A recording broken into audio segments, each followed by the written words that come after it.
जय हिंद साथियों, मैं प्रिंस आपका स्वागत करता हूं रोजगार की राह पर। तो आप सभी कैसे हो? उम्मीद है सब बहुत अच्छे होंगे और अपनी पढ़ाई को बहुत बेहतर ढंग से कर रहे होंगे।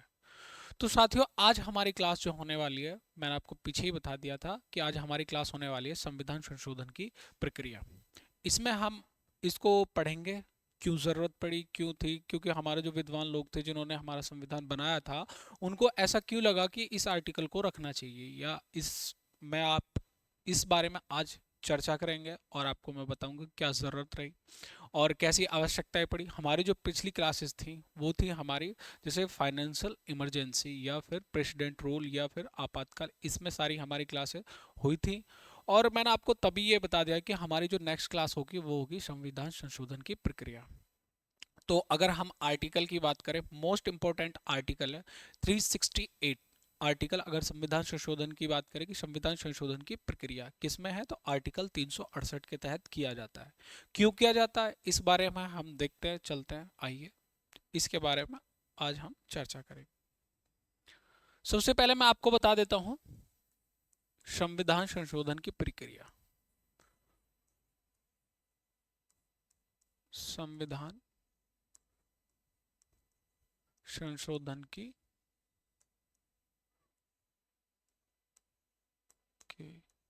प्रक्रिया।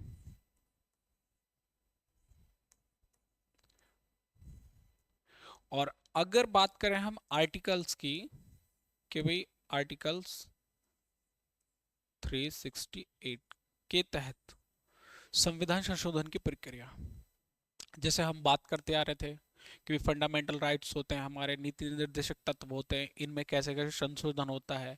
एक होता है साधारण बहुमत, एक होता है विशेष बहुमत, एक होता है विशेष बहुमत प्लस आधे से अधिक राज्यों का एक साथ आना या उनका बहुमत देना, अपना वोट देना।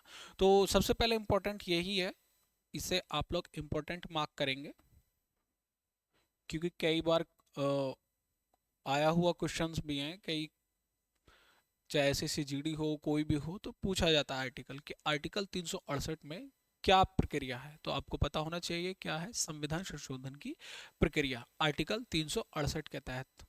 तो सबसे पहले मैं बात करना चाहूंगा इसी विषय में कि भाई इसकी जरूरत क्यों पड़ी। हमारे जो जिन लोगों ने संविधान बनाया वो बड़े विद्वान लोग थे। उन्होंने कहीं ना कहीं ये चीज जानी कि भाई अगर आज लगभग जब संविधान बना 1950 में लागू हुआ, तो उस समय पे उन लोगों ने आकलन कर लिया था कि भाई आगे चल के भविष्य में ऐसी ज़रूरतें पड़ेंगी कि संविधान संशोधन ज़रूरी है, जो कि कुछ ऐड होती हैं हर बार। जैसे आपने देखा होगा कम से कम 103 बार हमारे इसमें विधेयक, अगर विधेयक की बात करें तो 120 विधेयक पारित हुए थे, लेकिन उसमें से जो संशोधन या फिर वो बन पाए, हमारे कानून बन पाए, वो 103 104 कानून बन पाए उनमें से। तो आपको पता होना चाहिए उन लोगों ने ये सोचा, तो उसके तहत कहाँ से लिया गया आपको ये भी पता होना चाहिए। इसलिए इसको लिया गया आर्टिकल 368 दक्षिण अफ्रीका के संविधान से। कहाँ से? दक्षिण अफ्रीका के संविधान से। संविधान से क्यों लिया गया ये मैं आपको बता चुका हूँ, क्योंकि कहीं ना कहीं भविष्य में ऐसी कोई भी चीज़ आती है कि भविष्य में उसको जोड़ना है, किसी को खत्म, किसी चीज आर्टिकल को हटाना है। जैसे कि आपको मैंने बताया था कि संपत्ति का जो अधिकार था वो कैसा था, हमारा पहले फंडामेंटल राइट्स हुआ करता था, लेकिन अभी क्या है, अभी वो हमारा विधिक अधिकार है। तो वो किसके तहत हम कोई भी वो कर सकते हैं, तो ये संशोधन प्रक्रिया 368 के तहत। 368 कहाँ से लिया गया, तो दक्षिण अफ्रीका के संविधान से लिया गया है। तो ये आपको पता होना चाहिए।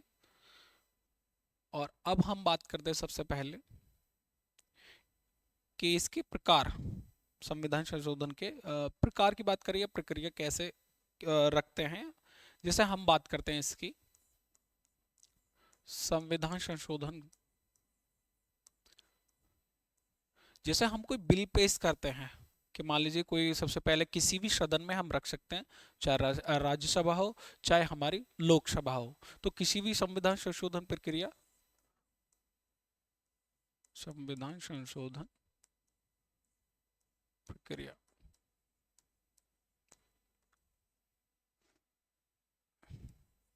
अधिनियम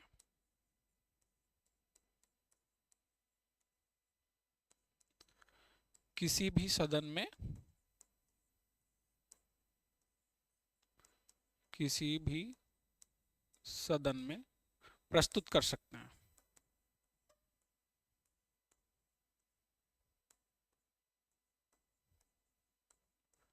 सकते हैं।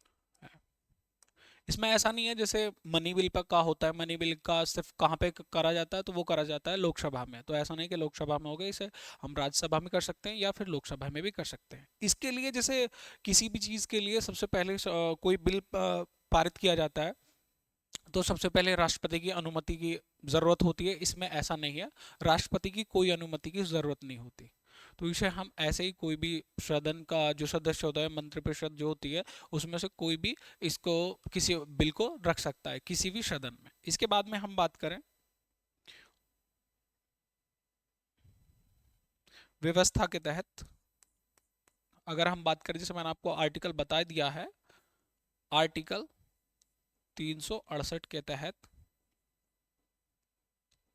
तहत संविधान संशोधन की प्रक्रिया, संविधान संशोधन की प्रक्रिया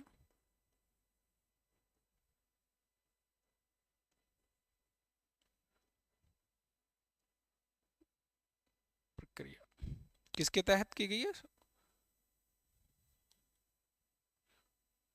जो संशोधन करने की शक्ति प्रदान करता है। कौन सा आर्टिकल करता है?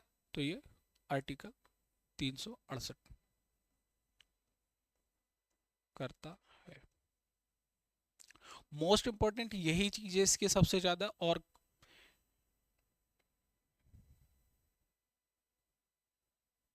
सदन में कहीं भी प्रस्तुत किया जा सकता है। प्रत्येक सदन में अगर बात करते हैं हम, प्रत्येक सदन में पास होना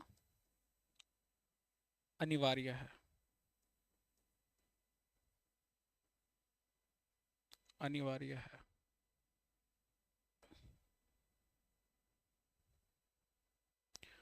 उसके बाद में हम बात करते हैं राष्ट्रपति अनुमति देंगे, सिर्फ अनुमति देंगे। इस पर कोई वीटो का अधिकार नहीं होगा। अगर हम बात करें कि राष्ट्रपति साहब की, कि राष्ट्रपति जैसे वीटो का आपको पता होगा कि वीटो कर सकते, 3 वीटो का अधिकार होता है, लेकिन इसमें उनको अधिकार नहीं होगा वीटो का। इसमें सिर्फ अनुमति देंगे और उसके बाद में यह स्वतः लागू हो जाता है। कि भाई पहले मान लीजिए राज्यसभा में पास होता है, उसके बाद में हम बात करें लोकसभा से पास हो जाता है, अगर उसके बाद में बात करें लोकसभा के बाद पास होने के बाद में, तो ये राष्ट्रपति इस पर अनुमति देते हैं और अनुमति होने के बाद में ये लागू हो जाता है।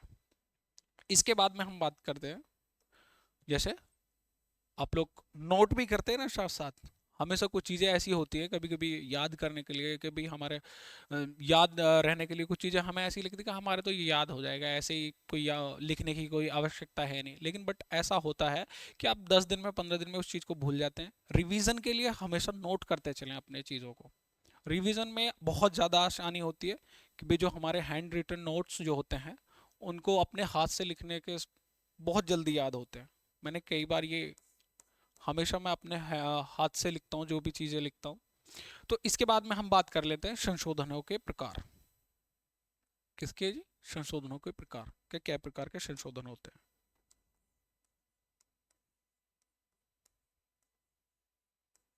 संशोधनों के प्रकार।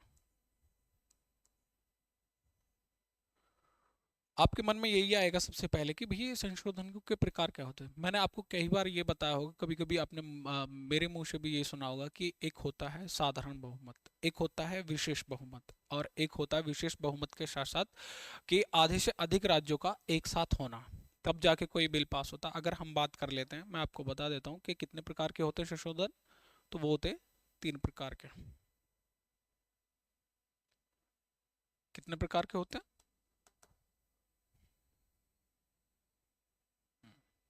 3 प्रकार के। सबसे पहले नंबर फर्स्ट नंबर बात कर लेते हैं, किसकी बात कर लेते हैं हम लोग? साधारण बहुमत, साधारण बहुमत, साधारण बहुमत।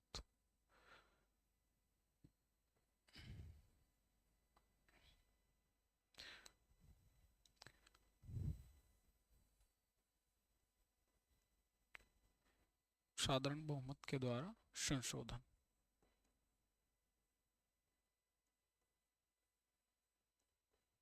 क्या है जी? साधारण बहुमत के द्वारा संशोधन किस किस में, मैं आपको ये नोट कराऊंगा कि भी किस किस जो प्रक्रिया है तो उनमें किस किस चीज में साधारण बहुमत की जरूरत पड़ती है, तो आप लोग ये इसी चीज से समझाएंगे। जैसे अगर हम बात करें नए राज्यों के नाम, किसकी बात करें, जैसे नए राज्यों के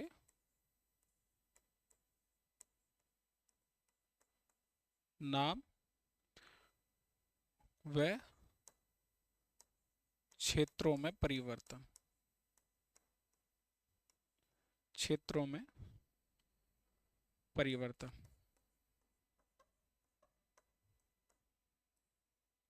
परिवर्तन, ये आपने पॉइंट लिख लिया होगा कि जैसे अगर हम बात करते हैं कि नए राज्यों के नाम और क्षेत्रों में परिवर्तन, आपने देखा हो कोई नए राज्य का सृजन करना है, नए राज्य का नाम चेंज करना है, या उसमें से कोई निकाल के, जैसे आंध्र प्रदेश में से तेलंगाना बना 2014 में, तो वो किसने किया, वो कैसे होता, तो साधारण बहुमत के तहत। साधारण बहुमत क्या होता है, जो प्रेजेंट मेंबर होते हैं जो उसमें उपस्थित होते हैं, यानी कि अगर हम बात करें कि प्रेजेंट मेंबर का उपस्थित उसमें से हाफ प्लस वन जो वोट डालते हैं, कैसे, मैं आपको जैसे समझा देता हूँ एग्जाम्पल के तौर पर, कि मान लीजिए लोकसभा में हमारे 552 सीटें हैं, उसमें से जो प्रेजेंट मेंबर होंगे उनमें से हाफ प्लस वन का जो होता है रेशियो, कि भाई हाफ प्लस वन होने चाहिए, हाफ प्लस वन का यही जो प्रेजेंट, जैसे सपोज करिए मैं आपको एग्जाम्पल देता हूँ, मान लीजिए जैसे 30 है, थोड़ा इस चीज पे समझेंगे आप, जैसे 30 है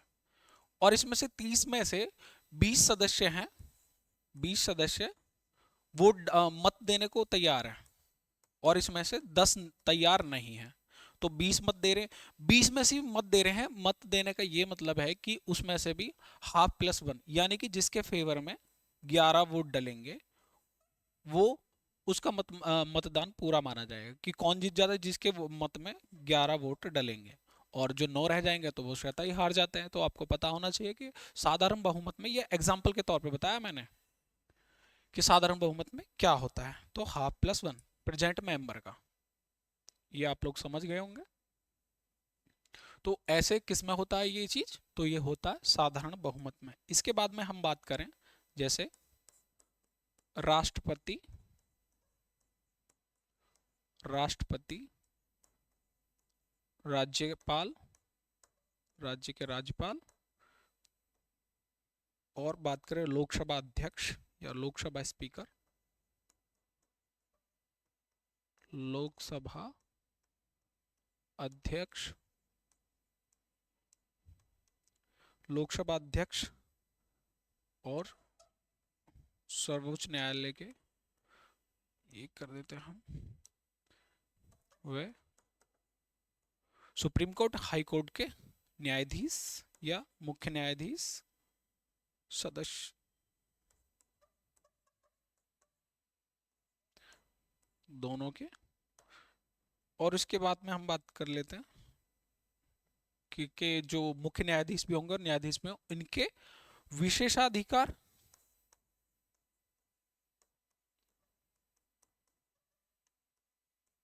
विशेषाधिकार व वेतन भत्ते,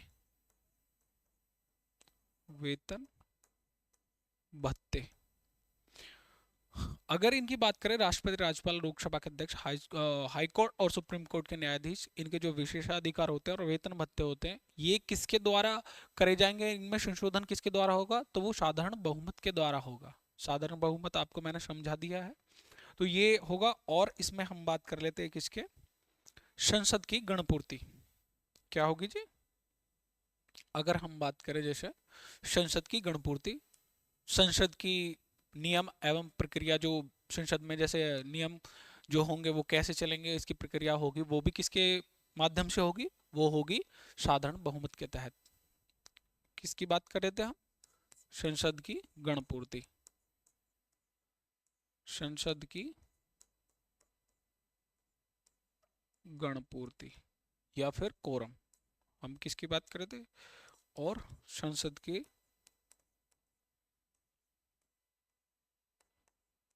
नियमन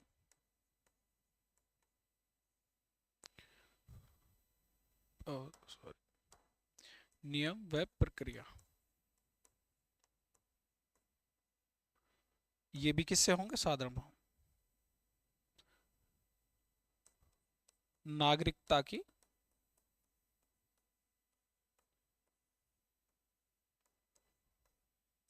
प्राप्त करना व समाप्ति,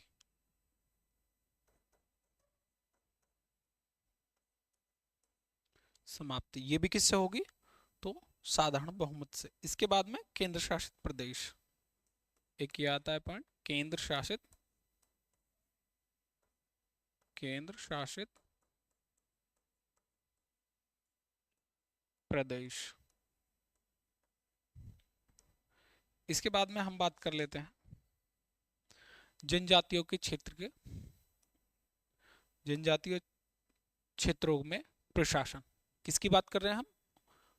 साधारण बहुमत की। तो साधारण बहुमत में क्या क्या पॉइंट थे मैंने आपको बताए? जन जातीय क्षेत्रों में प्रशासन,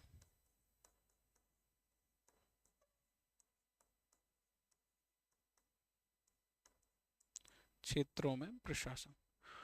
तो ये सारी चीज मैंने आपको बताई कि भी ये किस संशोधन के माध्यम से बदली जाएंगी, तो ये होंगी साधारण बहुमत के तहत।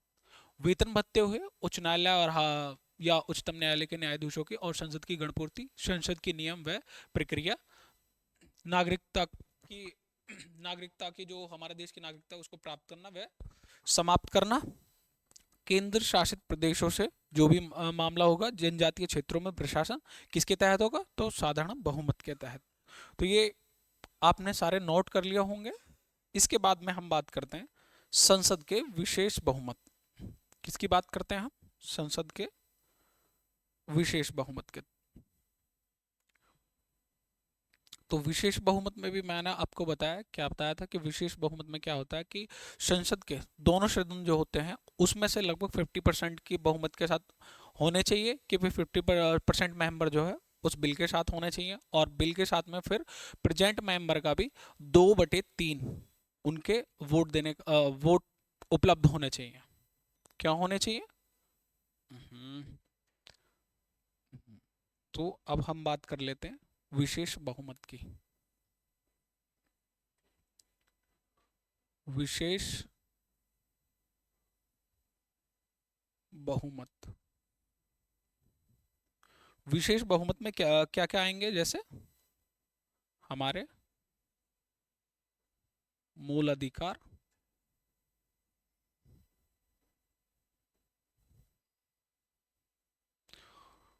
मूल अधिकार, नंबर सेकंड राज्य के नीति निर्देशक तत्व, राज्य के नीति निर्देशक तत्व,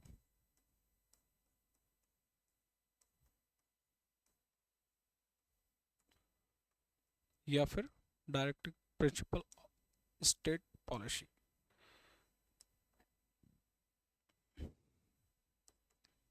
और क्या आएगा? वे सभी राज्य, वे सभी राज्य जो प्रथम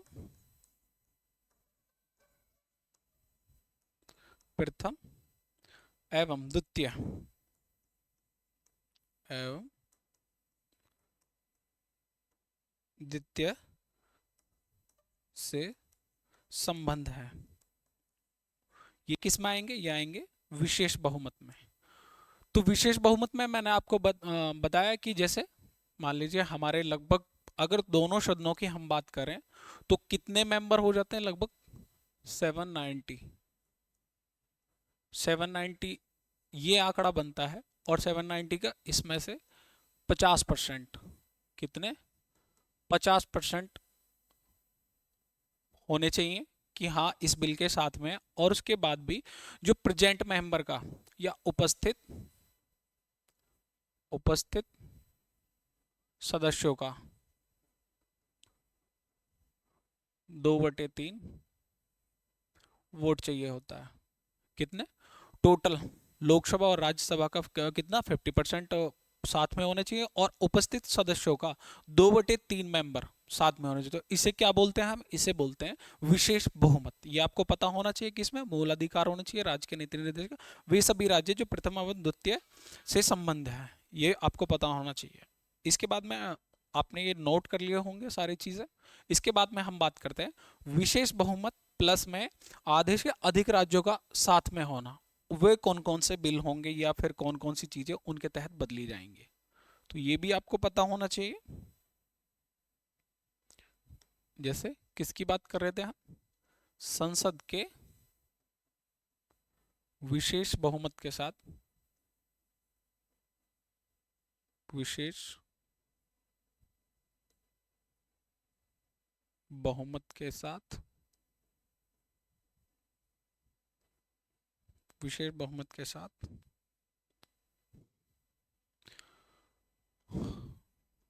आधे से अधिक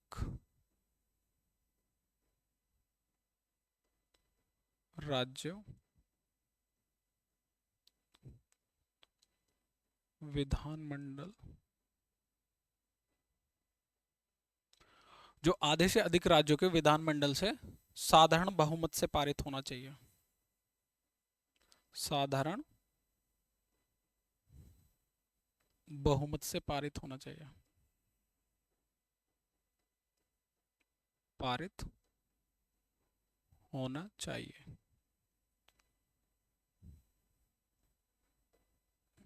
हेडिंग बना के लिखेंगे ये चीजें। क्या? संसद के विशेष बहुमत।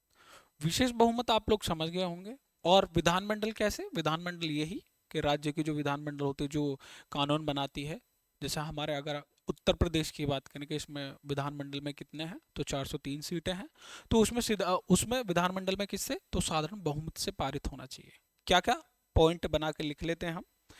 जैसे राष्ट्रपति और उसके निर्वाचन की प्रक्रिया। किसकी? राष्ट्रपति, राष्ट्रपति एवं निर्वाचन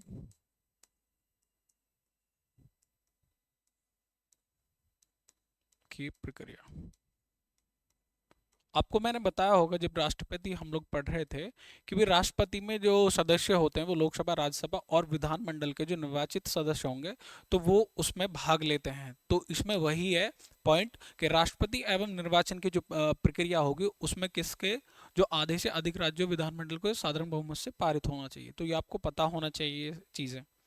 इसके बाद में हम बात कर लेते हैं जो 7वीं अनुसूची है हमारी। 7वीं अनुसूची में अनुसूची में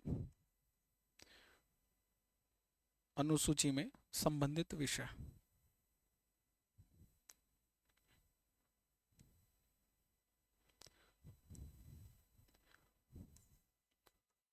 संबंधित विषय, ये कोई भी विषय होगा तो उसमें उसमें भी क्या प्रक्रिया रहेगी? विशेष बहुमत प्लस में आधे से अधिक राज्यों का साथ में होना। इसके बाद में हम बात कर लेते हैं संसद के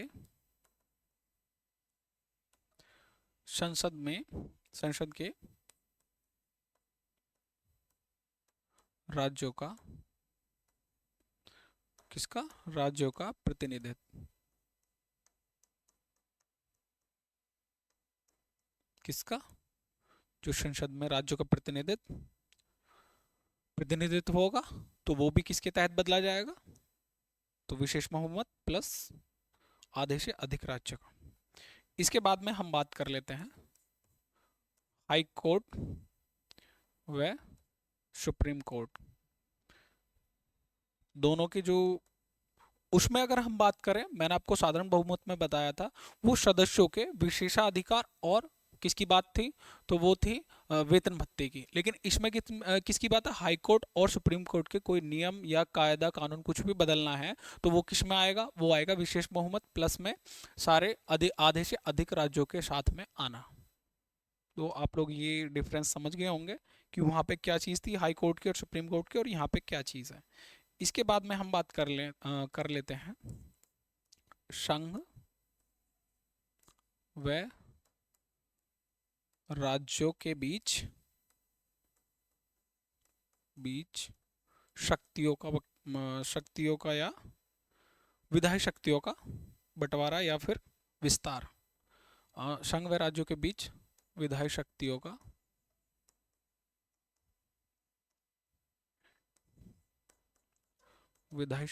का विस्तार। मैंने आपको 3 सूचियां बताया था कि उसमें कितने कितने विषय हैं, ये सारी चीज़ें भी बताई कि जब हम लोगों ने अनुसूचियां पढ़ी थी तो उसमें यही है कि संघ और राज्यों के बीच में विधायी शक्तियों का विस्तार या बंटवारा, हम बात करते हैं बंटवारा, तो ये भी किसके अनुसार विषय बदले जाएंगे, तो ये भी विशेष बहुमत और आधे से अधिक राज्यों के साथ में आना। इसके बाद में हम बात कर लेते हैं, अगर बात करें स्वयं आर्टिकल 368, आर्टिकल 368, अगर इसके आर्टिकल 368 में इसमें भी कुछ भी संविधान संशोधन करना है या कैसे भी कुछ भी करना है तो कैसे चाहिएगा, हमें विशेष बहुमत प्लस में आधे से अधिक राज्यों के साथ में आना। इसके बाद में हम बात कर लेते हैं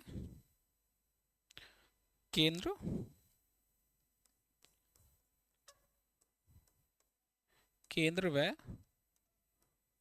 राज्यों में जो राज्यों की कार्यकारिणी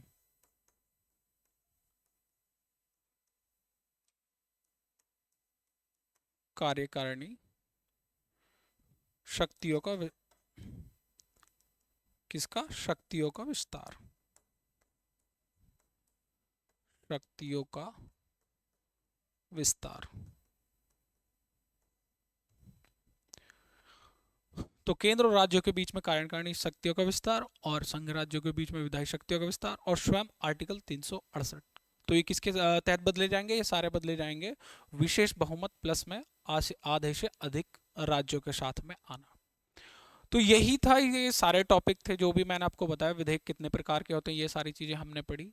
कहाँ से लिया गया, तो दक्षिण अफ्रीका के संविधान से लिया गया, तो सारी चीज़ें हमने इस चीज़ में कवर करी। आई होप आपको क्लास अच्छी आई हो, पसंद लगी हो, तो लाइक शेयर एंड हमारे चैनल पर नए हैं तो सब्सक्राइब जरूर करें। मिलते हैं कल नेक्स्ट वीडियो में। धन्यवाद दोस्तों।